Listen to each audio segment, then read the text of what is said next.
Good Wednesday morning. It's McCollum on Business. I'm Stephen McCollum, and for the next 30 minutes or so, I'm going to get you updated around what's happening around the business world. We'll give you the updates here of what's happening in the Middle East, at least as we know it this morning. Private employers reporting is out from ADP as well. We'll get that over to you as well. The payrolls did grow stronger than expected here in the last month. We'll give you that update. Of course, national, local stories you need to know, along with stocks we're paying attention to. So let's get into it with that Market Watch. Well, everything's down today. Oil prices, bond yields, they're creeping higher. And what do I mean by creeping higher? Oil's still in that $90 range here, even though hostilities have kind of happened again there in the Middle East overnight. President Trump did say Iran did agree to not have nuclear weapons in their talks, but he did say, quote, they can change their mind, unquote, which they absolutely can do, right, moving forward.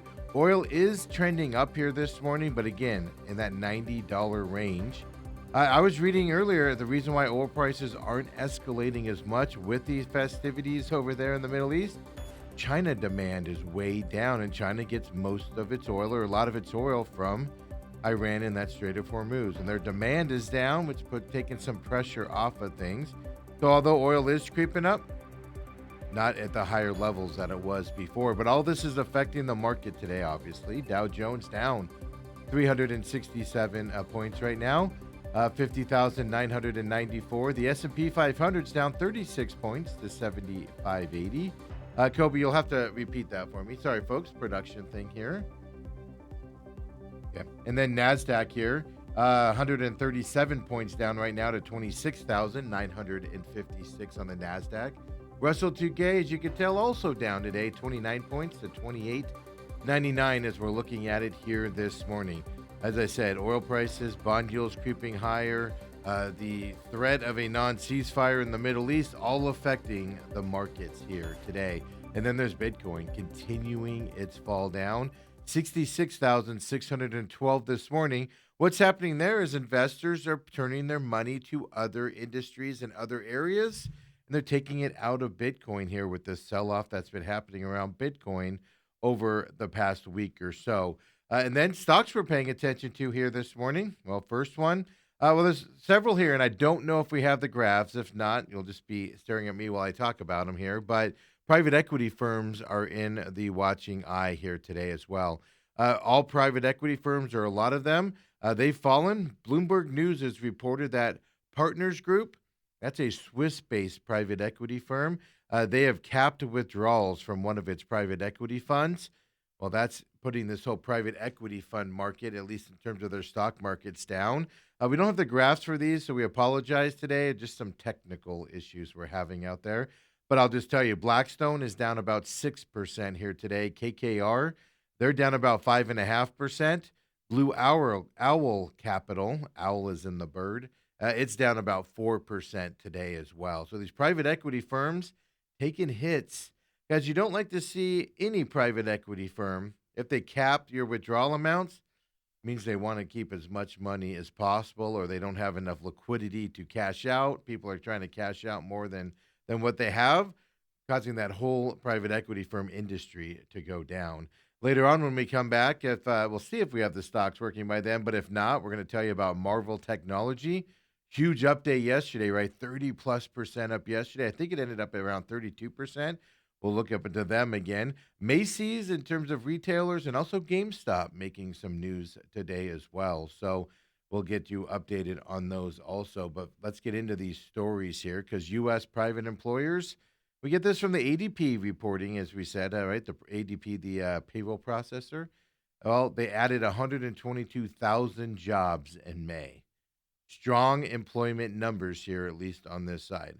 Economists surveyed by Bloomberg had expected an increase of only 120,000 jobs. That's an increase from April's revised level of 105,000.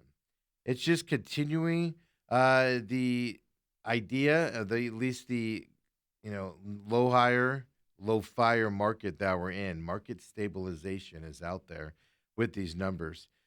Gains are led by education and even health services, though 8 of the 10 super sectors ADP tracks did post positive movement last month. The official unemployment rate for the month will be published on Friday in the Labor Department's jobs report. That's the government jobs report. So that'll be the next big eyeballs to look at as well. But these job openings and turnover report from the federal government that came out yesterday, it offers mixed signals for job seekers. Job openings surged in April to their highest level since May of 2024. Well, that means the ratio of vacancies to unemployed workers to its best level since the beginning of last year. The openings were largely concentrated in just one sector, and that would be professional and business services. Seems to be the industry, hiring and working the most. But hiring has continued to slide just slightly. The quits rate, meaning people that are leaving their jobs on the voluntary purposes, that's seen as a barometer of workers' confidence in the job market. Well, it decreased slightly at that time. So basically, our economy, we've talked about this before. No one's eager to make moves. So nobody's really hiring in big amounts. Nobody's really quitting in big amounts. And I know there's a lot of layoff announcements and things like that, but even those are kind of relative here overall in the market. So for now, the labor market does, in fact, at least according to the numbers, remain mostly stable in this economy and continues to be so as well. So it's not doesn't mean it's not a tough market out there if you're looking for a job. It definitely is because people aren't hiring at the rates they had before to the numbers they looked before and the dollar amounts, right? All of the job postings out there. I was talking to a friend of mine yesterday, in the radio business that, radio is not doing well and that he's been looking for jobs and stuff and just everything he gets offered is pennies on the dollars compared to what it's been offered at before because of the amount of people they have obviously applying at those positions trying to just find something out there as well. So the more uh, numbers showing, and we'll see what Friday's job report says. I suspect it's going to be very similar to what we see now. It's just going to continue to reinforce the stable environment of low hire, no fire economy out there. The other thing that's affecting markets and reporting, we saw it right yesterday. We looked at Victoria's Secret. Their numbers were for the year, their guidelines and everything for the year were redone up. They said why? Tariff costs are way down. Obviously, tariffs have been kind of put on their head by the Supreme Court, and things are coming up there. Well, trying to get back into that tariff mode, the U.S. is proposing new tariffs of at least 10% on imports from 60 trading partners. This is Donald Trump and his administration's biggest move to rebuild its protectionist wall. This is his first big attempt since his earlier levies were deemed illegal there by the Supreme Court. So it's an investigation, is what we announced this about a month or so ago. We told you about this.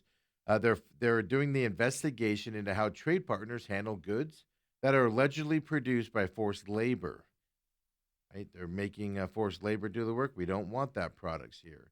And a 10% tariff rate would apply to imports from Canada, Mexico, the European Union, Taiwan, and the UK. There's some other places, but those are the main ones there as well. We get all this from the Office of U.S. Trade Representative, put out a statement yesterday.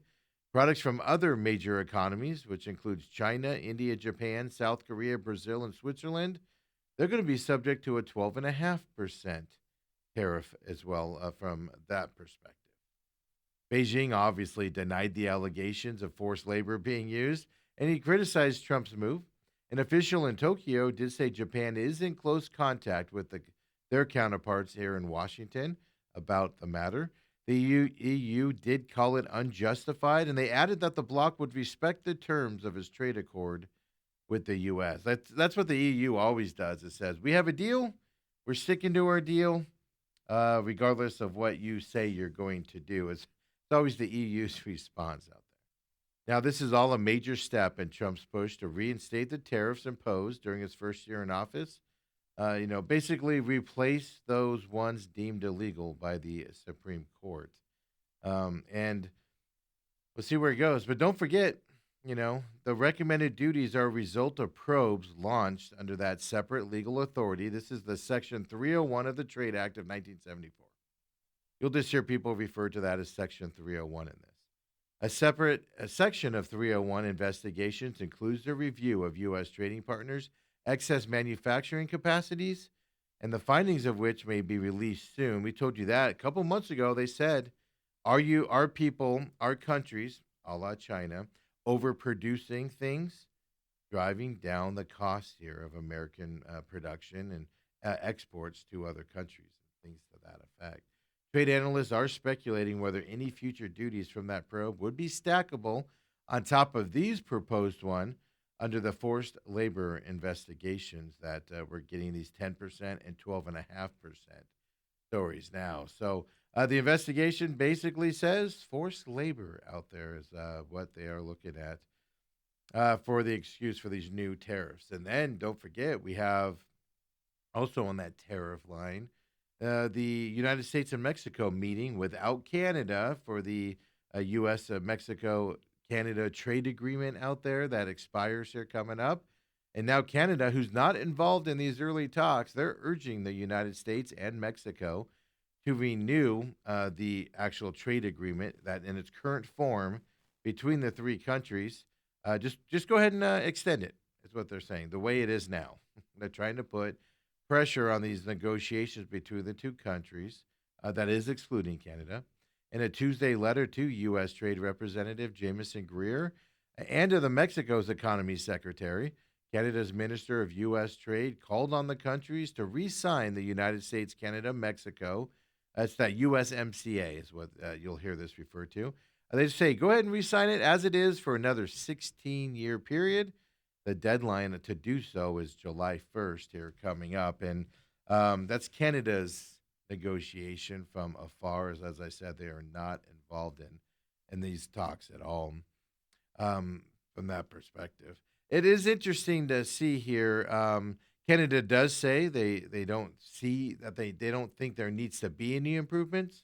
But they also went on to say, we'll look into whatever negotiation happens between these two companies in terms of the trade, is what they're claiming on the other side. So, yeah, it's a beautiful, I guess, a beautiful thing here to be involved in the conversations.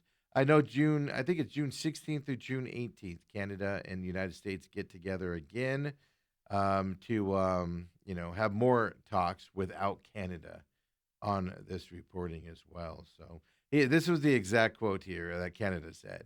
They acknowledge that some countries might want to propose improvements and that Canada is willing to consider any proposal that can be beneficial to all three nations' long-term prosperity. That's great. All these countries, Canada, Mexico, and United States, we've been bound together by free trade agreement. Since 1992, it has been it used to be called the North American Free Trade Agreement. I still refer to it as that, even though it's the USMCA now. It was, of course, renewed under Trump's first term back, what was that, 8 years ago now or so as well. 6 years ago or so now, I guess we can say there. So it can be reviewed annually or it can be approved for 16 years at once. And again, that deadline is July 1st there as well. And talks between Mexico, it's going to be hosted in the United States here for U.S. and Mexico. June 16th and 17th is the exact dates. Again, Canada left out, doing their little barbs there, hoping to get some pressure on the negotiations coming up as well. And, so we have all the large stuff out there. We've told you about the hiring, the firing, the economy in terms of that. We know inflation is being slightly ticking back up into that 3% range, whereas it was kind of stuck at the high twos there for a while.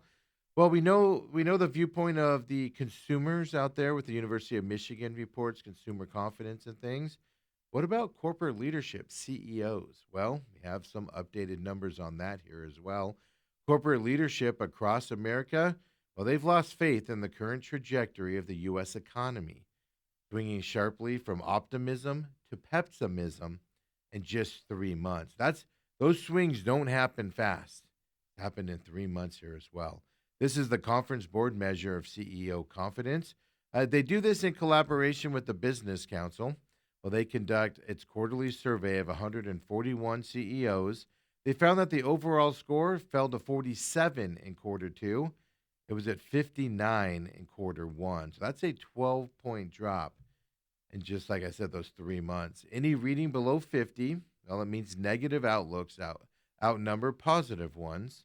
And we're currently sitting at the 47 number from the CEO vantage point. 15% of CEOs say the economy is better than 6 months ago. Well, I don't know what world they're living in, right? But that's down from 39% in quarter one. 47% of the CEOs say it's worse. That's up from 8% 6 months ago. Additionally, 40% of respondents expect economic conditions to worsen over the next 6 months. 13% who felt that way last quarter.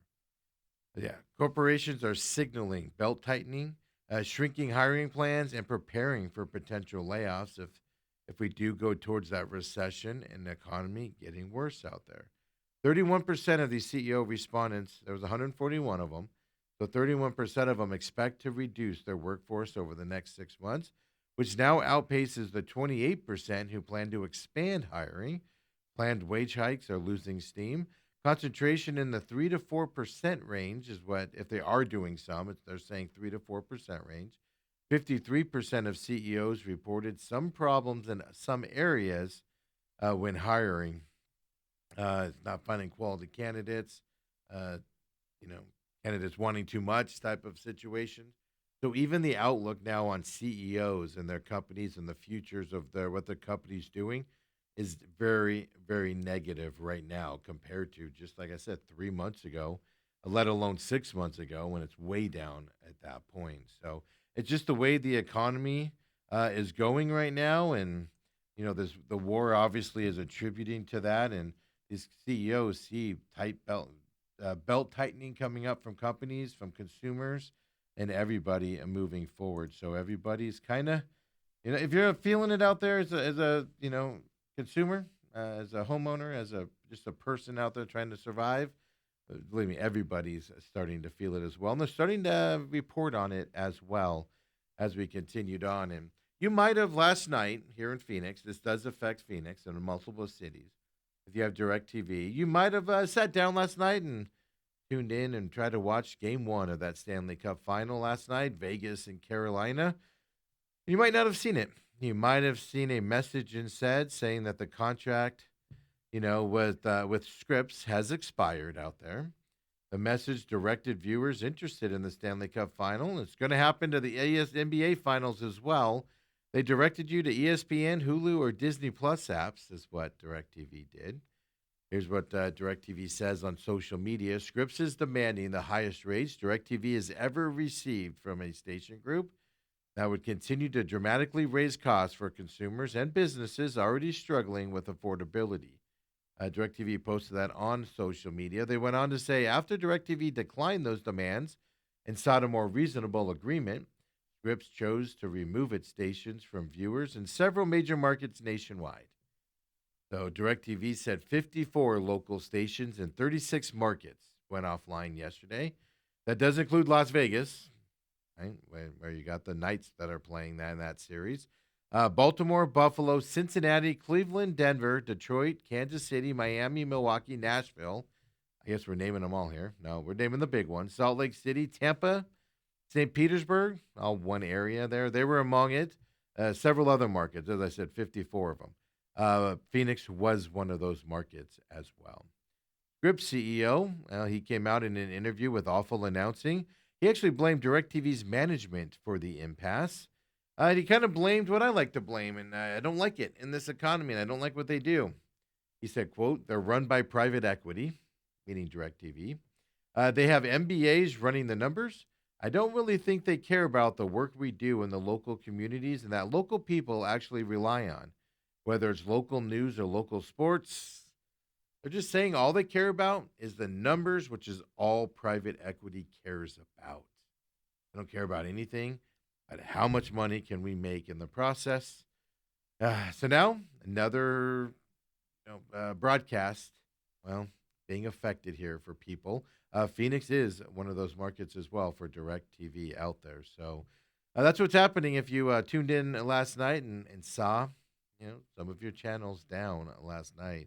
It's going to continue as well, obviously, until there's an impasse gone. And it just these arguments with the subscribers, the cable companies, and all that. just they're just awful. They're terrible, and I don't know why we put up with it as consumers. To be honest with you. Hey, when we come back here at McCollum on Business, we keep the show running. We'll look at stocks coming up here. If the graphs aren't working, that's okay. We'll still tell you about them out there. We'll look at that Marvel Technologies. What's it doing today after yesterday's big growth from it? Of course, a couple retailers, including GameStop, coming your way. And then, of course, local stories you need to know. And we'll end with a lawsuit with Outback Steak.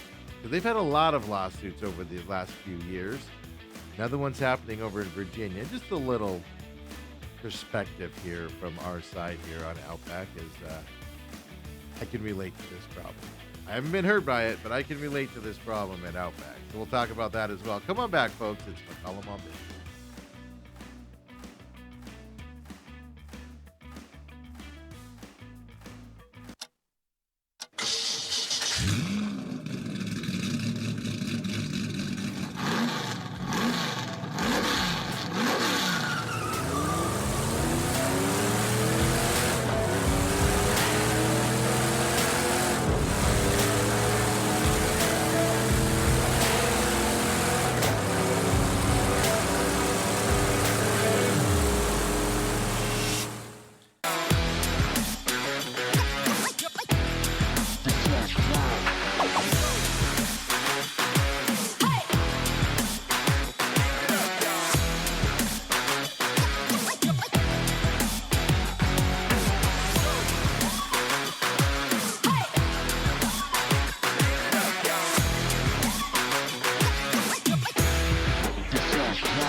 And welcome back to McCollum on Business. I lost my earpiece and I couldn't hear Kobe very well. And what a fun break that was there.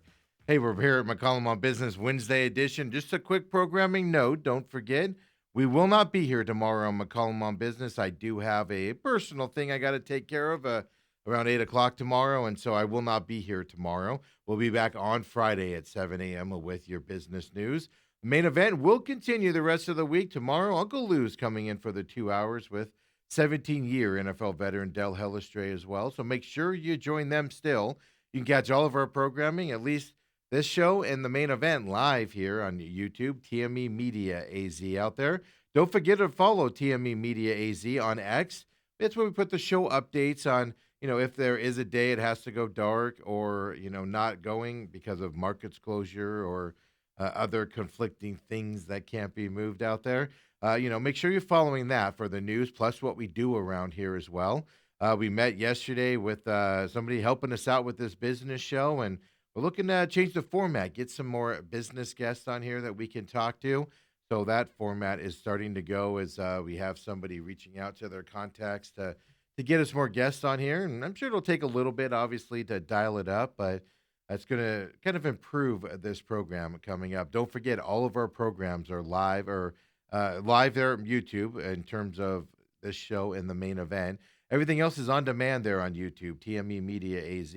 So the pit stop, which comes your way later on today by 2 o'clock, it'll be up at YouTube. Also over on Rumble, all of our programming is over there, including The Real Matrix.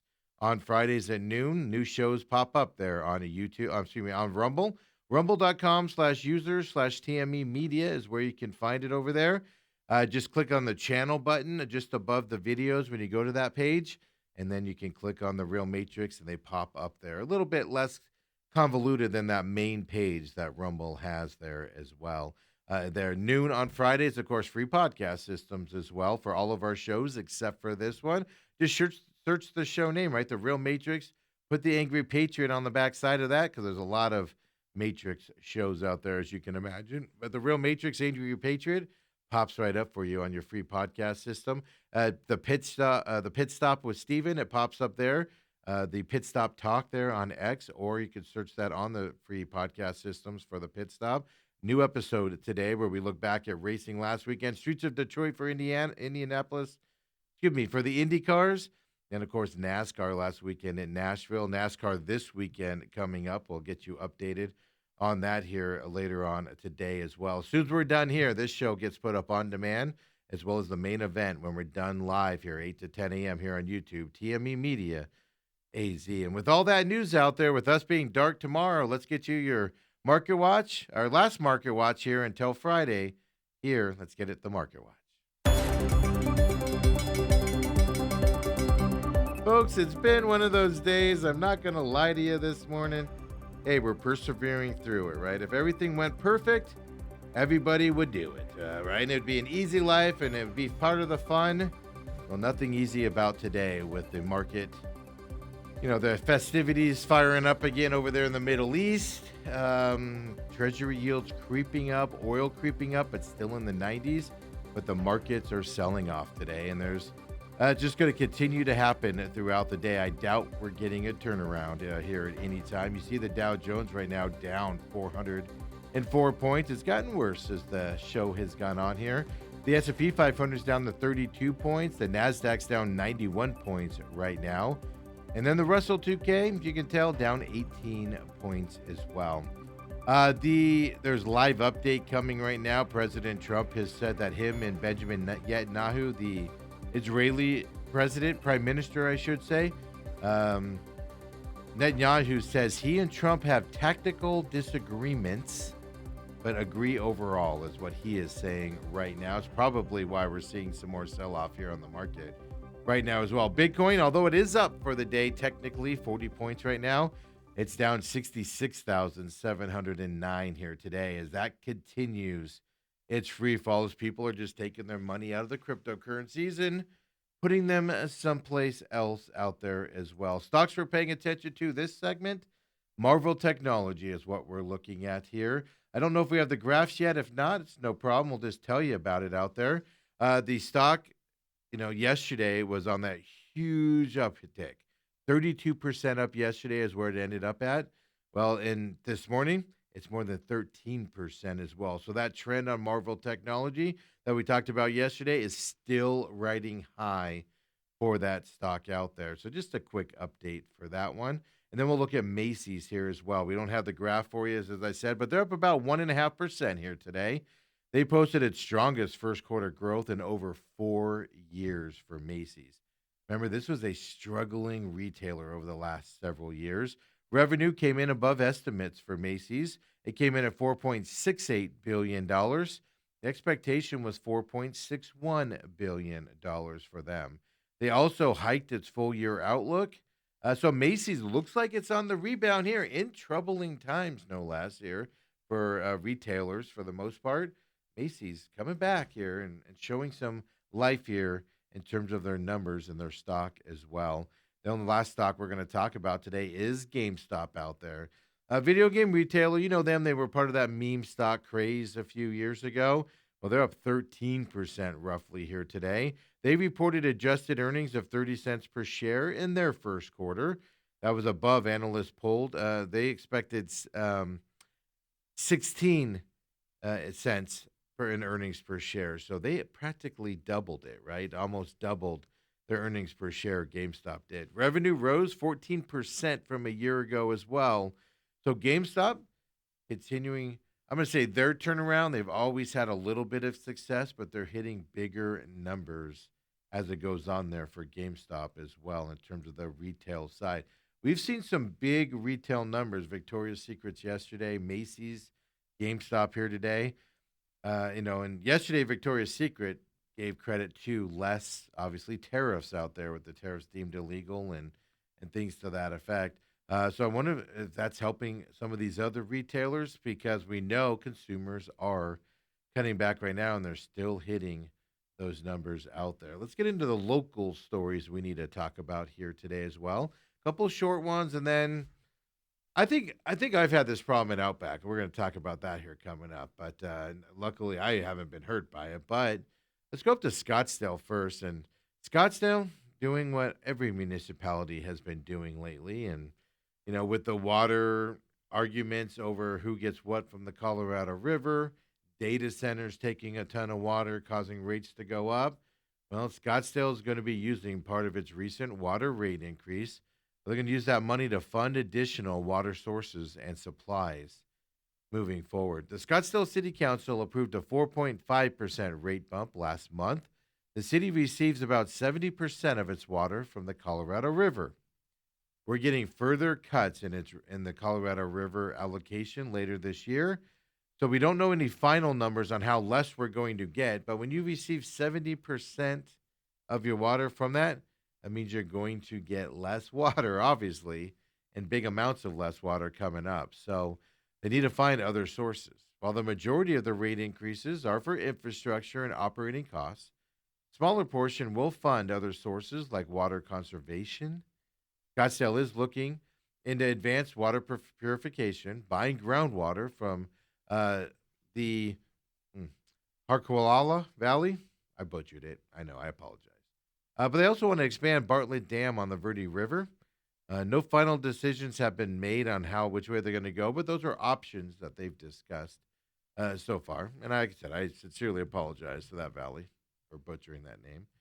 The new water rates, if you're in Scottsdale, they will go into effect November 1st, coming up here, that 4.5%. But we've seen water rates go up, and I wanted to just bring it to your attention. They're not going to go down anytime soon here moving forward, especially for the municipalities that rely on a lot of that Colorado River water out there. Hey, let's go downtown here to Phoenix Sky Harbor Airport. They're now officially purchasing dozens more transponders. This is all to improve tarmac safety by keeping vehicles off active runways. You've been following the news lately, and we've had a few close calls and one big incident. I believe it was in New York with a vehicle getting run over by planes and destroying the planes in the process. The Phoenix City Council approved about $500,000 in funding last month for 85 vehicle movement area transponders. They call them VMAT units, is what they're called. That will let air traffic controllers track ground vehicles in real time. Mayor Kate Gallardo says she was thankful the council was able to move this measure forward and as quickly as they did. There was, I want to say it was New York, but I remember there was that big crash where the plane landed and hit the responding vehicle and crashed the plane. And if they had those transponders, it might have helped everyone see those vehicles and where they were headed to and better understand like what was about to happen. And they could have hopefully averted it is what they're hoping these sensors will do.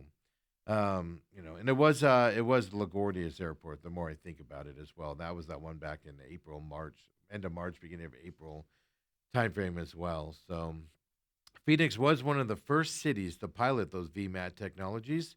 Currently have 5 in operations down there at Sky Harbor, and expanding that with more of them coming up as well. So I'm all for safety around airports, and now if we can keep people off of them, if seen that video in the last month as well. How do we keep people from jumping fences and running onto airports is the next question you've got. Now let's talk about this a little bit. Now this is a national story, and it's going to seem like I'm picking on Outback, but I don't go to Outback too much anymore. A bunch of reasons why. Every once in a while, I'll get a hankering for it and head in there. Just always feels like their floors are slick when you walk in. Well, a Virginia woman is seeking $1.5 million from Outback Steakhouse. She says she slipped on mashed potatoes inside the restaurant and fell face first onto the floor, suffering serious and permanent injuries is what the lawsuit claims there as well. Yeah, she's 56 years old. I don't name people in lawsuits, but we do know her names. But she alleges that the incident happened while she was dining with her family at Outback Steakhouse over in Sterling, Virginia. It was May 14th, 2023, and the lawsuit's being filed now. It was first filed in Loudoun County Circuit Court in May of 2025, so 2 years afterwards. It was moved. The reason why it's still out there is it was moved to a federal court just this year, a year later, May 27th of this year. and it accuses the restaurant of failing to maintain safe conditions for their guests.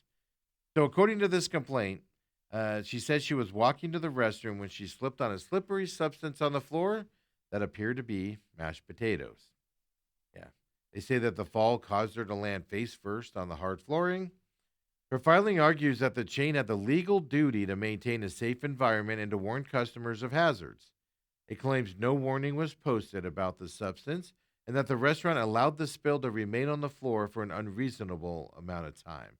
That's all the argument in the lawsuit is going to be about, right? It says the condition created an unreasonably dangerous situation for patrons and even alleges negligence in failing to address or remove the spill in that timely manner. It claims she has experienced significant pain, reduced ability to work, and ongoing medical costs as a result of the fall. It does not provide any detailed medical descriptions of her injuries, and her attorney did not publicly elaborate on what her medical conditions are during and now or even after the fall as well. Obviously, Outback Steakhouse denied the allegations because the case is ongoing. The company has argued, though, that it has no notice of any hazardous condition. It doesn't have to give notice of hazardous condition. It had no obligation to post a warning about the alleged spill. It also disputed claims about the extent of the injuries from the claimant as well. And all I just want to say on this is Outback's had a lot of these types of lawsuits from glass and sweet potatoes over the last few years. Things like this happening around their restaurants and things to that effect. And their floors seem extra slick when you walk in 'em. I don't know. Maybe I am picking a little bit on Outback today because they've gone downhill over the years. Hey, folks, appreciate you joining me here for McCollum on Business here on this Wednesday edition. We got the main event coming up here um, as we get to it here at 8 o'clock live here.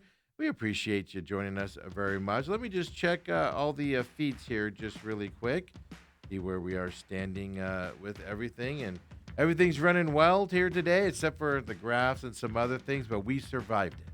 Hey, just roll with whatever goes wrong today that you're accustomed to. Nothing you can do about it, but just keep rolling on, folks. We'll see you on Friday here at McCollum on Business. Don't forget, McCollum on Business starts tomorrow. There is a main event there with Uncle Lou and Dale Hellestray tomorrow. So enjoy your day off of McCollum on Business tomorrow. We'll see you Friday morning here, 7 a.m. Have a great Wednesday night.